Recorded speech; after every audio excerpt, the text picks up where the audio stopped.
আমেরিকায় নাকি একটা বাড়ি কিনতে পারো, তুই এই প্রতিষ্ঠান তৈরি করছস।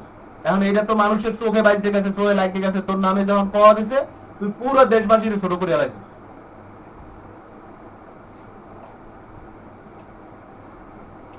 তবে দয়া করে ভাই 5টায় আমি লাইভে আসবো, এর আগে তুই একটা ভিডিওতে দেশবাসীর কাছে ক্ষমা চা দয়া করে। আসসালামু আলাইকুম প্রিয় বন্ধুগণ, যাদের কাছে ভিডিওটা যাইবে ওই টর্চ লাইটের ব্যাটারির কাছে আমার ভিডিওটা নেওয়ার ব্যবস্থা করবেন। যার কাছে যাইবো আমার ভিডিওটা শেয়ার করে দিবেন। দয়া করে আপনাদের কাছে অনুরোধ, আর কিছু আমি চাবো না, আপনাদের কাছে চাওয়া পাওয়ার নাই। 5টায় আমি লাইভে আসবো, এর আগে তুই যে কোনো একটা ভিডিওর কাছে ভিডিও দিয়া তুই দেশবাসীর কাছে ক্ষমা চা। আমি বলবো না তুই আজিজের কাছে ক্ষমা চা, বলবো না তুই জুয়েলের কাছে ক্ষমা চা, আমি বলবো তুই বিশ্ববাসীকে নিয়ে কথা বলছো, দেশবাসীকে নিয়ে কথা বলছো, দেশবাসীর কাছে ক্ষমা চা। জুয়েলে তোরে কি করছে, আজিজে তোরে কি করছে আমি বলবো না, হ্যাঁ ওদের পাল্টা জবাব তুই ওদেরকে দে, কিন্তু তুই দেশবাসী নিয়ে ছোট করছস, দেশবাসী নিয়ে তুই আবার একটা ভিডিওর মাধ্যমে ক্ষমা চা। তবে তোরে ভালো একটা চোখে দেখতাম, আমরা ভাই বলে ডাকতাম, এখনো তুই ছোট হইলেও আমি ভাই, বড় হইলেও ভাই। তবে ভিডিওর মাধ্যমে কথার অজুহাতে ভাই আমি তোর কাছে যতটুকু তোরে ছোট করে আমি কথা বলছি, তোর কাছে আমি ক্ষমা চাই। তবে তুই দয়া করে আমারে ক্ষমা করে দিস। তবে তোর কিছু কার্য খেলাপে আমি তোর এই উচ্চারণগুলো, তোর এই ব্যবহারগুলো আমি তোর কাছে করেছি, তাতে যদি তুই জীবনভর আমার প্রতি কোনো অভিশাপ দাস, আমি অভিশাপ মাথা পেতে নিলাম, তাতে আমার কোনো ইস নাই। তারপর আমি তোর কাছে অনুরোধ করবো আবারও বারবার, তুই দেশবাসীর কাছে ক্ষমা চা। আজকের ভিডিওটা আমি সহ্য করতে পারিনি তোর। দেখ আমরাও মানবিক কাজে, আমি যে কটা ভিডিও আছে মানবিক ভিডিও নিয়ে আমি কাজ করছি, মানবিক ভিডিও আমি দিছি। তবে আমাদের কয়টা ভিডিও নিয়ে মানুষ এইভাবে প্রচারণা করতেছে।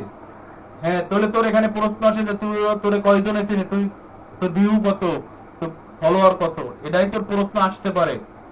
দেখ আমার কথা হচ্ছে, আমার মতন আমার জায়গার থেকে যদি আমি আমার কথা 1000 ফলোয়ারও পাই, তাহলে 1000 মানুষই আমারে ভালোবাসছে এই কতদিনে, তাও আমার নিজের ক্যাপাসিটিতে। যদি আমার 5000 ফলোয়ার থাকে, তাহলে মনে করো যে 5000 মানুষ যদি আমার এখন বর্তমানে ভালোবাসে, আর তোর মতন এরভাবে 4 বছর 5 বছর হইলে, তাহলে আমি মনে করতাম আমার জায়গার থেকে আজকে আমার 20 কোটি ছাড়াইতো। তুই তো 6 মিলিয়ন না 7 মিলিয়ন তোর ফলোয়ার আছে, আমি মনে করি যে আজকে 10 কোটি ছাড়াইতো আমার। এলে কি আমার ব্যবহারে, আমার পরিচয়। তবে আমি ভাই বলবো তোরে দয়া করে আর কোন ভিডিও যেন তৈরি করতে না হয় তোর বিরুদ্ধে। ভাই তুই দেশবাসীর কাছে তুই ক্ষমা চা, তোর দেশবাসী ক্ষমা করে দিব, আমি তোরে বলে দিলাম। তার জন্য আমি তোরে ভয় করে বা ই করে, আমি একটা কথা জানি, ইসলামী ভিডিওতে যখন নাম দিছি আমরা, মানবিক খাতায় যখন নাম দিছি, আমি ওই দিনই ভেবে নিছি জন্ম একদিন হয়েছে, মৃত্যু একদিন হবে। তার জন্য আমি কাউকে ছোট করে কথা বলবো না, বা কারো অভিশাপ আমি মাথায় নিব না, আমি এটাই ভাব দিলাম।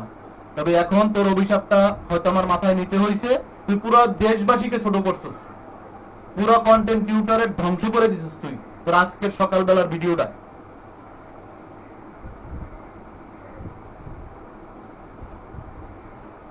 আসসালামু আলাইকুম প্রিয় বন্ধুগণ, তবে আপনাদের যাদের কাছে ভিডিওটা আমার যাবে, দয়া করে আপনারা ভিডিওটা হোয়াটসঅ্যাপ বেলালের কাছে নেওয়ার ব্যবস্থা করে দিবেন।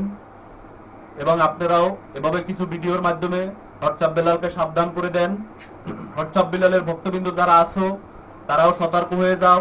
হোয়াটসঅ্যাপ বেলাল এখন বর্তমান কার্যকর্ম যেগুলো করতেছে, কতটুকু ভালো করে কতটুকু খারাপ করে, এটা বিবেচনা করে তোমরাও ভিডিওগুলো দাও। তোমাদেরকেও বলছি, বারবার বলে দিতেছি, তোমরা এর ভিত্তিতে জুয়েল ভাই ভিডিও পরপর তোমাদের ভিডিওগুলো আসছে আমাদের সম্মুখে, আমরা এই ভিডিওগুলো দেখছি।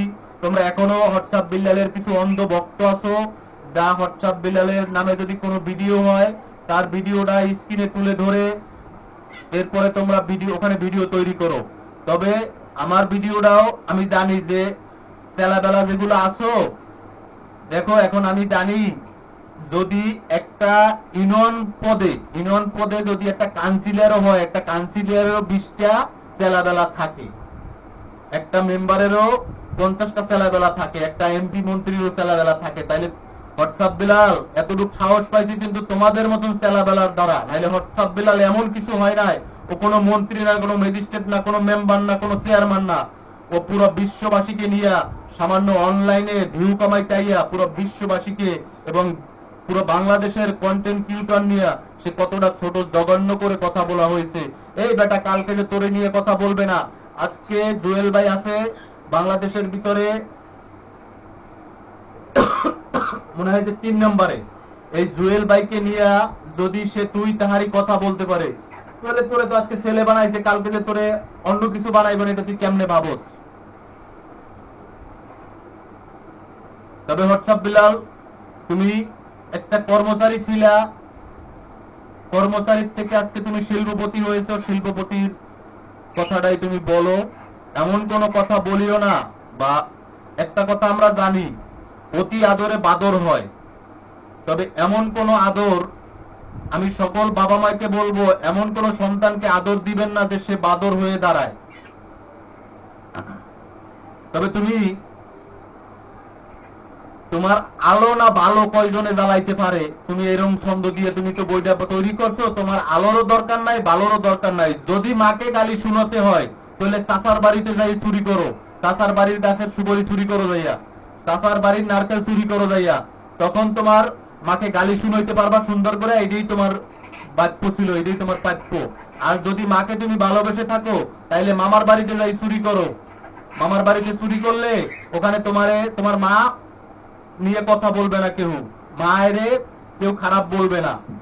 এখন এটা যদি আমি আরেকটু বাস্তবায়ন করে আরেকটু ছন্দ আরেকটা লাইন বাড়াই দিই, তাহলে বাড়াইলে এখানে আমি যদি এখন একটা ছন্দ করে এখানে আমি একটা বই তৈরি করি, এই বইটা তৈরি করে যদি আমি জুয়েল ভাইয়ের কাছে দিই, আমি যদি ভালো ভালো কন্টেন্ট ক্রিয়েটরের কাছে দিই, যদি এদের থেকে আমরা বলি যে বইটা 200 টাকা বিক্রি হবে, তাহলে তোমার থেকে এখানে লাইন বেশি হবে। এবং এই কথাটা কতটুকু বাস্তবে দাঁড়াইবো তুমি একটু আমার এই কথাটুক, এই ছন্দটুকু তুমি ভেবে নাও যে আমি এই কথাটা কি বললাম। মাকে যদি ভালোবেসে থাকো তাহলে মামার বাড়িতে যাই চুরি করো, এবং মাকে যদি গালি শুনাইতে হয় চাচার বাড়িতে যাই চুরি করে দেখো। দেখো যে ওখানে চাচা খুড়া যে কয়জন আছে, কয়জনে তোমার মা তুললে গালি গেলাস দেয়। আর মামার বাড়িতে যাইয়া 5টা মামার বাড়িতে যাই চুরি করো, 4টে মামার বাড়িতে যাই চুরি করো, একটা ভাষা মায়ের কাছে আসবে না, মা নিয়ে কোনো শব্দ আসবে না। তাহলে কি ওরা তোদের বোন, ওরা কারে গালি দিব? ওরা কাউকে গালি দিতে পারবো না। ওরা অন্ততপক্ষে চুরি যদি করতে হয় মামার বাড়িতে যাই করিও, নানার বাড়িতে করিও, দাদার বাড়িতে চুরি করিও না। দাদার বাড়িতে চুরি করতে হইলে মা কিন্তু গালি শুনবে। তাহলে তুমি কিন্তু এখন চুরি করছো আইয়া চাচার বাড়িতে। এখন কিন্তু তোমার মনে করো মা মাসি তোমার গোষ্ঠী জ্ঞাতি তুলিয়া মানুষে ভিডিও দিতেছে, তাহলে এখন তুমি কিন্তু চুরি করতে আইছো চাচার বাড়িতে। তুমি এইটা ভাববে তুমি চুরি করিও। এর আগে কিন্তু তুমি নানার বাড়িতে চুরি করতে, আমি যাই করতা তুমি নানার বাড়িতে করতা, কেউ তোমার নামে কিছু করে নাই, কেউ তোমার গালি দে নাই। আর এখন চুরি করতে কিন্তু তুমি চাচার বাড়িতে আসি, বলে চাচার বাড়ি চুরি করিও না, আর মারে গালি শুনোইও না। মামার বাড়িতে চুরি যদি করতে হয় মামার বাড়িতে বড় গাজাইয়া। আর তোমার যদি এইসব বই বিক্রি করতে হয় তুমি ইন্ডিয়া যাই করো গা, ইন্ডিয়া যাই করো। ইন্ডিয়া এইসব ব্যবসা চলে, বাংলাদেশ এইসব ব্যবসা চলে না। এটা বাংলাদেশ চলে চাচার বাড়ি, এইটাই তোমার ভেবে দিতে হবে। বাংলাদেশ চলে চাচার বাড়ি, চাচার বাড়িতে যদি চুরি করো তোমার মা সুস্থ থাকবে না। তাহলে ইন্ডিয়া তোমার নানার বাড়ি, তুমি ওখানে যাই চুরি করো, ওখানে চুরি করলে তোমার মারে কেউ কিছু করবো না। আমি পরিষ্কার ভাষায় তোমাকে বুঝাই দিলাম। তুমি যেভাবে অনুপ্রেরণার আর এক নাম হোয়াটসঅ্যাপ বিল্লাল, ভালোবাসার আলো জ্বালাতে পেরেছে কয়জন, এই এতটুকু কথায় তুমি বই তৈরি করে আলাইছো। আমি আর বই তৈরি করলাম না, আমি কথা দিয়ে তোমাকে বুঝাই দিলাম ভিডিওর মাধ্যমে। তুমি যদি এইটা নিয়ে আমার এই কথাটা নিয়ে তুমি একটা ভিডিও একটা বই তৈরি করো, এই বইটার মূল্য আমার এই কথাগুলো এই যতটুকু বলছি এইটা লিখতে 5টা 6টা লাইন হবে পাতার ভিতরে, 6টা লাইন হবে পাতার ভিতরে।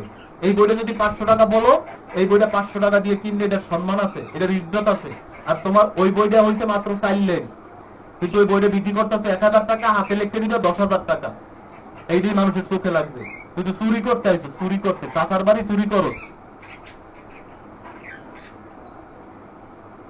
তবে চাচার বাড়ি চুরি করতে আসিস না।